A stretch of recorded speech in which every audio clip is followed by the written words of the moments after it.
ভাই কি নাম আপনার? মামুন খলিফা। তো আপনাদের এই গ্রামের নাম কি? কদমতলী, থানা শিবচর, জেলা মাদারীপুর। বেশ কলা গাছ হয় আপনাদের এলাকায়। হ্যাঁ। তো এটা শুরু কবে জানেন? এটা শুরু হইলো চৈতের আধা দিন লাগাইতে হয়, বৈশাখের লাস্টে যে শেষ করতে হয়। আগে তো মনে করেন এরকম চাষের জমিতে তো কলা চাষ করা হতো না এই এলাকায়। না, হইতো না। এখানে হয়তো ধান, পাট, অন্যান্য ফসল বোনা হইতো। এখানে দেখলাম যে আসলে সেই ফসলের পরিমাণ কমে এখন কলা গাছ বেশি। হ্যাঁ। এর কারণ কি? কারণ হইলো আপনার পালে হইলো কম, খন্দ কম, কাজ বেশি করা লাগে, কামলা কাশানের দাম বেশি, আর পোষায় না। দেখা যাইতেছে 1 ছড়া কলা হইলে আমার এই জায়গায় তো ভালো হয় নাই, ভালো হইলে 500-600 টাকা দেয়। মানে 1 বিঘা বইতে যদি 800 গাছ পরে তাহলে চাষি লাভবান হয়। মানে অন্যান্য ফসলের চেয়ে কলা চাষ লাভজনক। লাভবান। ভাই কি নাম আপনার? আরো বলি। আপনার বাড়িতে ঢুকে আমি যে তারির হাড়ি দেখলাম। হ্যাঁ। তো তারি তো আমি জানি যে খেলে একটু মাতলামি মনে হয়। আমি খাইনি কখনো, অল্প একেবারেই। হ্যাঁ, এটা একটু মাতলামি, হ্যাঁ। মাতলায়। তো আসলে জিনিসটা বৈধ নাকি অবৈধ আমি জানি না। না, এটা বৈধ, এটা পূর্বকালেরই। পূর্বকালেরই না? তাহলে এই যে তাল গাছে তো আপনি উঠেন। হ্যাঁ, আমি উঠি। এই তারিখ পাতেন কখন? এটা সকাল বিকাল। বিকালে পাতেন এই খেজুরের রসের মধ্যে? হ্যাঁ হ্যাঁ, বিকালে যে 3 বেলা কাটা পড়ে আর কি, দুপুরে নামাই না, বিকালে নামাই আর এই সকালে নামাম। এগুলো বিক্রি করেন কই? বাড়িতে বিক্রি করি, এলাকায়। মানে এখানকার মানুষজনই খায়? হ্যাঁ। তো আমি তো দীর্ঘদিন ঢাকায়, তো ঢাকায় দেখতাম যে রাস্তার মোড়ে মোড়ে কিছু লোকজন এটা বেচে। তো আমার কাছে কেন জানি কোনোদিন বিশ্বাস হয় নাই, কোনোদিন আমি খাইও নাই। ওদের গ্লাস দেখলে আমার কেন জানি খারাপ লাগে আর কি। না, এটা খারাপ, আমার কাছে খারাপের কিছু না, এটা আমার পূর্বকালে, এটা আমার বাপু করছে, আমরা করতেছি। বুঝছি, আরেকদিন আসতে হবে, আরেকদিন এসে আপনার সাথে আমি খেয়ে যাবো। এটা কেমন? আজকে তো মনে হয় নাই করে। না, আজকে নাই। একটু ফোন নাম্বারটা বলে দেন আপনার। 01735327349। আচ্ছা, ধরেন বাংলাদেশে কিন্তু অনেকেই এই তারি খায়, মানে পছন্দ করে খায়। হ্যাঁ, খায়। যদি কেউ অরিজিনাল তারি খাইতে চান তাহলে বাইরের নাম্বারে ফোন দিয়ে বাইরের এখানে এসে খাইয়া যাবেন। যার শখ আছে সে দেখা যাচ্ছে ঢাকা থেকে চলে আসবে এখানে। ভালো থাকেন ভাই না? আচ্ছা ভাই, খোদা হাফেজ। কি নাম আপনার? মতলব আকুল। মতলব আকুল। আকুল। মতলব আকুল। আকুল? আকুল। আকন্ত? আকন্ত? আকুল। আকুল। আচ্ছা, আকন্ত। এই কলা বাগানের এরিয়া কতটুকু? বড় মাপের 1.5 বিঘা, 63 বিঘা। আপনাদের এখানে 63% বিঘা। বিঘা, কিন্তু এমনি কিন্তু সরকারি ভাবে 33% বিঘা। বিঘা, হ্যাঁ। তো আমাকে 63 বিঘা। আচ্ছা, এটা 3 গুণ বহে। আচ্ছা, তাহলে এখানে কি আপনার 3 বুই আছে? 3 গুণ। তো 3 বুয়ে এই যে কলা লাগিয়েছেন যে, কতগুলো গাছ লাগাইছেন এখানে? 1000 হইবই। আচ্ছা, তো সব কি চাপা কলা? না, এটা সবজি কলা। সব সবজি কলা? সবজি কলা সব। তো খুব দামি কলা। হ্যাঁ, সবজি কলা, সব সবজি কলা। আচ্ছা, এই যে দেখেন না, সবজি কলা যদি কেউ চাষ করে, হ্যাঁ, ধরেন আপনাকে দেখে কেউ মনে হলো যে সবজি কলা তার বাড়িতে চাষ করবে, তাহলে তারা কিভাবে চাষ করবে? এই যে এই চারা নিব, এই যে চারা বিক্রি করি আমরা। এই যে চারা কত করে বিক্রি করবে চারা? এই চারা ওই 30 টাকা। 30 টাকা 25 টাকা এরকম? হ্যাঁ, 30 টাকা 25। তো এটা কিনে নিয়ে বাড়িতে বললে হয়তো লাগাইলি হয়ে যাবে। হ্যাঁ। তো সবজি কলার দামই তো এখন সবচেয়ে বেশি। বেশি। তো এই যে ধরেন আপনার এই পিছনে যে গাছ, এই যে এই গাছটা ধরেন, এই যে এই গাড়াটা, আমরা বলি কলার ঘাড়া, আপনারা কি বলেন? আমরা গাড়াই বলি বা কাঁদি বলি আর কি। গাড়া, গাড়া, ছড়া, এই গাড়া ছড়া। এই ছড়া কত টাকা বিক্রি হতে পারে? 500 টাকা করে বিক্রি করা। ও, ওকে বিক্রি করে ফেলছেন? হ্যাঁ, বিক্রি করা। এই যে বান্দা গাছ, এই যে কেলা গাছ বান্দা দেখেন না, বিক্রি করা 12 ছড়া বিক্রি করা। 500 টাকা দিয়ে গেছে, যখন বাড়তি হয়ে যাবে তখন তারা নিয়ে যাবে। হ্যাঁ, নিয়ে যাবো, কালকে নিয়ে যাবো। তাই? এখন ধরেন 500 টাকা বিক্রি করলেন, আনুমানিক কলা এই গাড়ায় কতগুলো আছে? ধরেন আপনার 1 পনের উপরে আছে। 1 পন আবার আমি বুঝি না। 20 গন্ডা। 20 গন্ডা? 25 গন্ডা আছে। তো উনি নিচে 500 টাকা দিয়ে। তো খুচরা বিক্রি করতে গেলে তো মনে হয় আমরা 15 টাকা নিচে খেতে পারবো না। 15 টাকা দেয়নি। হালির কথা বলি নাই, পিসের কথা বলছি। পিসের কথা? তাইলে ঠিক আছে, তাইলে ঠিক আছে, তাইলে ঠিক আছে। ছোট ছোট চাপা কলাই তো গেছে 25-30 টাকা হালি। তো সেখানে সবজি কলা তো 50-60 টাকা নিবেই। হ্যাঁ হ্যাঁ, তাইলে ঠিক আছে। এই 1 বুই জমিতে যদি আপনি কলা চাষ করেন, আনুমানিক 1 বছরে কত টাকা ইনকাম করা সম্ভব? 1 বছরে আপনার এই চারা বিক্রি দিয়া আর কলা দিয়া মনে করেন 3 লাখ টাকা হবে। দাম চাল বা অন্য কিছু করে তো সেটা সম্ভব না। না, সেটা সম্ভব হয় না। সেটা হয়তো কিছুদিন হয়, 1 খন্ড হয়, 1 খন্ড হয় না। ধরেন ওই যে আপনার পাট বললে পাট হয়, কিন্তু পরে আবার আরেকক্ষণ মাছ যায়। দেখা যাইতেছে ধন্য মশুরির দিনে মশুরি বললে মাছ যায়, ধন্য বললে হয়, এরম এক একটা আর কি খন্দ মাছ যায়। তো যে কারণে কলা চাষই লাভজনক। কলা চাষি তো আপনার আছে, মানে ওই যে কাতি মাসে তুফান হয়, বৈশাখে তুফান হয়, এগুলো হইলে আবার বাঁধতে রাখতে হয় বাঁশ দিয়া, না বানলে আবার পড়ে যায়। আচ্ছা, সেটা তো স্বাভাবিক ঘটনা, ঝড় বৃষ্টি হলে সেটা হবে।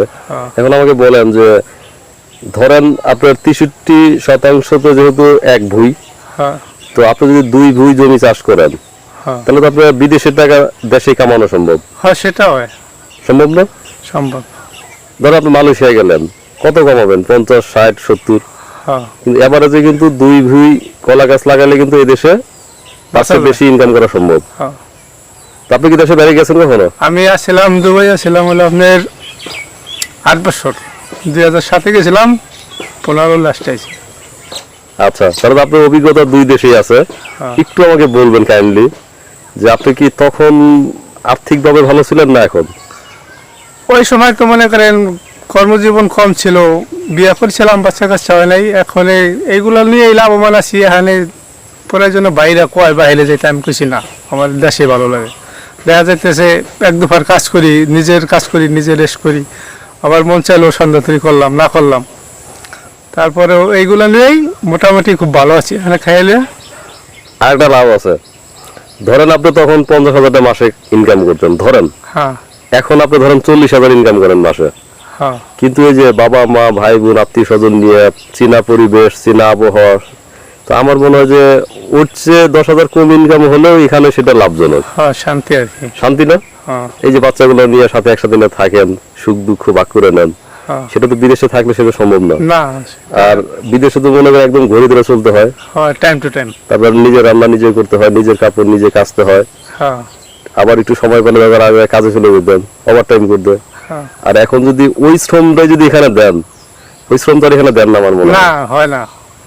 আপনার এখানে দেখা যাইতেছে এই যে কাজ করবো 10টা তৈরি করছি, ওই যে পাড়ে ওষুধ দিছি, পরে আবার ঘুমে ঠুমে 4টা বাজাইছি, এখানে চলে যাম, যে গোসল টোসল করে হয়তো বাজারে যাম, নাহলে চার দোকান এগুলো আড্ডা মাড্ডা করবো। আর বিদেশ হলে কি করতেন? বিদেশ হইলে হয়তো আপনার সকাল 7টা থেকে সন্ধ্যা 8টা তৈরি ডিউটির পরে রান্না হইতো, খাইতে নাইতে আবার শোলেতে, আবার সকালে ডিউটি, এই অবস্থা। অনেকে আমার রাগ করে, ভাই কি বলেন বিদেশে দেশে, তো বিদেশেও যাইতে হবে। কেন যাইতে হবে? বিদেশ থেকে তো আমাদের অনেক রেমিটেন্স আসে, হ্যাঁ কিন্তু যাদের একটু, আমি বলি যে ওখানে গিয়ে কিন্তু আমাদের দেশের ম্যাক্সিমাম মানুষ কিন্তু খুব নিম্ন কাজগুলা করে, ওখানে আমি অফিসার হয়ে যাই না। বাঙালি নিম্ন কাজই করে, বাঙালি তো শিক্ষিত হার কম। তো যারা শিক্ষিত তারা অন্যান্য উন্নত রাষ্ট্রে যায়, অনেক ভালো কাজ করে, গবেষণা করে, বুঝছেন না? কিন্তু আমরা যারা শিক্ষা কম আমাদের, আমরা তো আর ওরকম বড় কাজ গিয়ে পাবো না। লেবারি কাজই করতে তো তখন ওই যে শ্রমটা দেন, ওটা দরকার আছে। আমার কথা হচ্ছে যে আমি যদি দেশে যদি কোনোভাবে খুব একটা ইনকাম করতে পারি, হ্যাঁ, তাহলে যে পরিবার পরিজন ছাড়া বিদেশ না যাওয়াই ভালো, না যাওয়াই ভালো। মানে সেটা আমি বুঝাই। কিন্তু অনেকে আমাকে ভুল বুঝে আর কি, বিষয়টা ভুল বোঝার বিষয় না।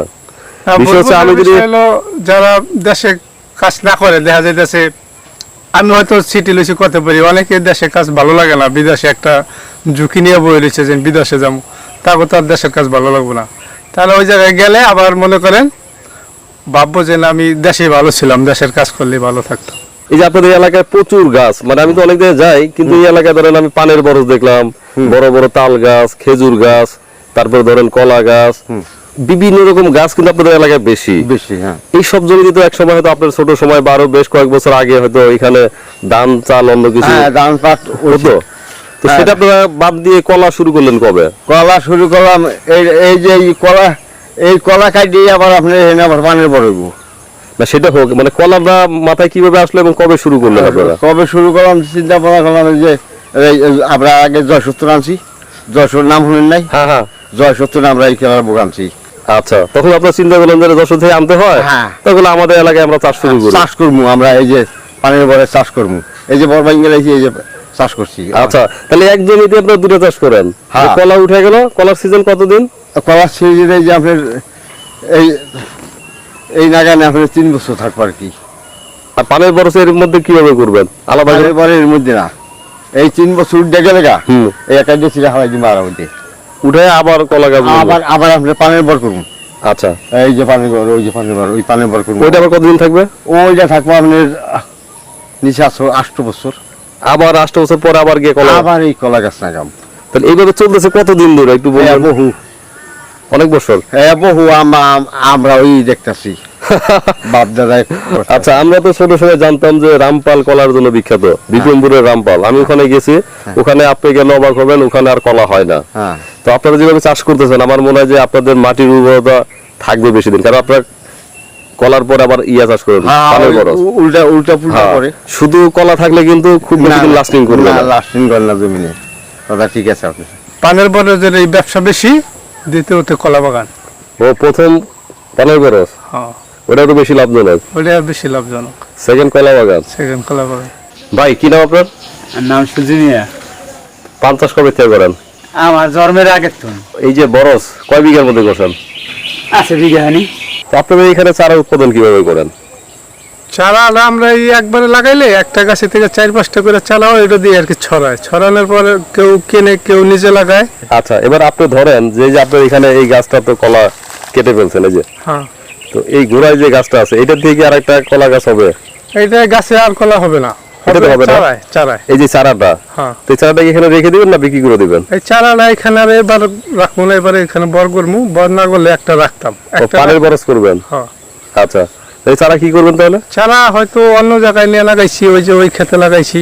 পরশুদিন আবার কেউ যদি নেয় তো তার কাছে বিক্রি করে ফেলাই, 20-25 টাকা করে দেয়। ধান, পাট বা অন্যান্য যে ফসল উৎপাদন করতেন, হ্যাঁ, তার চেয়ে কি কলা বা পানে লাভ বেশি? লাভ বেশি। সেটা সংখ্যায় যদি বলেন, হ্যাঁ, মানে ধরেন যে যদি ধান মূল্য হয় আপনার 5 টাকা, হ্যাঁ, সেখানে কলা মূল্য কয় টাকা আসতে পারে? ধান আপনি ওই যে ওই জায়গা পানির উপর, ওই জায়গা ধান, আচ্ছা, ওই যে পাটটা দিয়া ধান। না, আমি কথা বলছি, ধরেন যে একটা জমিতে হুম। আপনি 5 টাকা ধান পাইছেন, হ্যাঁ, সেই চিন্তা করে যদি মনে করেন যে আমি এখানে কলার দাম হিসাব করি, হুম, হুম। তাহলে 5 টাকার তুলনায় কয় টাকা বেশি? পোলাওটা বেশি হইব। তাই তাহলে এটা ফসল বেশি না, এটা মূল্য বেশি না, দামই বেশি। দামই বেশি না। তবে একটা কলা গাছে আপনার 4-5টা চারা দেয়, তো 4-5টা চারা যদি দেয় আপনার 20 টাকা করে, 25 টাকা করে হইলে 100 টাকা চারাগুলোতে আসে। 3 বিঘা জমি যদি আমি চাষ করি, ধরেন আপনার কাছে আমি জমি খাজনা নিব, হুম, হুম। এই 3 বিঘা জমির খাজনা কত আসতে পারে বছরে? 3 বিঘা জমিনে খাজনা আইব আপনার 1 লাখ টাকা। 1 লাখ টাকা এক বছরে? 1 বছরে। ধরেন দূরের থেকে কোনো মানুষ এই চাষ করতে চায়, হ্যাঁ। যদি আপনাদের কাছে পরামর্শ নেয় বা আপনাদের এখানে আসে, হ্যাঁ। সহযোগিতা করবেন তো? অবশ্য দেখা যাইব যদি আমাকে দ্বারা যদি একটা লোক উপকৃত ভালো হয়। থাকে, উপকার হয়, আল্লাহ কাছে। খালি সোয়াগের আশায়, এটা তো মানবতার বিষয়। আচ্ছা, এবার কি বলেন যে অনেকে ধরেন অনেক ধরনের ব্যবসা করে, এটাকে আমি একটা আলুর ভিডিও বানিয়েছিলাম। হ্যাঁ, তো আমি এটার কি আলুর ভিডিও বানিয়েছিলাম যে আমি নিজে গেছি, ঘুরতে ঘুরতে গেছি, মনে হচ্ছে এটা কোনো কিছু ভাইবে যাই নাই। যাই নাই আর কি। হ্যাঁ। তো দেখি অনেকেই আমাকে এই আলু কেনার জন্য ফোন দেয়। হ্যাঁ, তো যদি কেউ কলা কেনার জন্য ফোন দেয় এই ভিডিও দেখার পরে, হ্যাঁ, তাহলে যোগাযোগ করবে কি আপনাদের সাথে? যোগাযোগ করবেন। আপনার কি ফোন নাম্বার মুখস্থ আছে এখন? আমি তো ফোন বাবা চালাই না, আর ফোনের এই মোবাইলে চালাই না, আর ফোনও আমি জানি না। আর এদিকে কি কলার আড়ত আছে? কলার আড়ত নাই কি আর কি, আপনার ওই গ্রামে ইয়ে তুমি আহে, গ্রামে চলে সিলেট তো ডাইনে বাই চলে আপনার গাড়ি আহে, গাড়ি আপনার কলা আছে নিজে গায়ে, ওইভাবে নিয়ে ওইভাবে নিয়ে যায়। ধরেন এই ভিডিও দেখে অনেকে হয়তো কলা কিনতে চাইতে পারে, তো তারা আপনার সাথে কিভাবে যোগাযোগ করবে? মোবাইল নম্বরে বলেন তো মোবাইল নাম্বারটা। 01377 263024।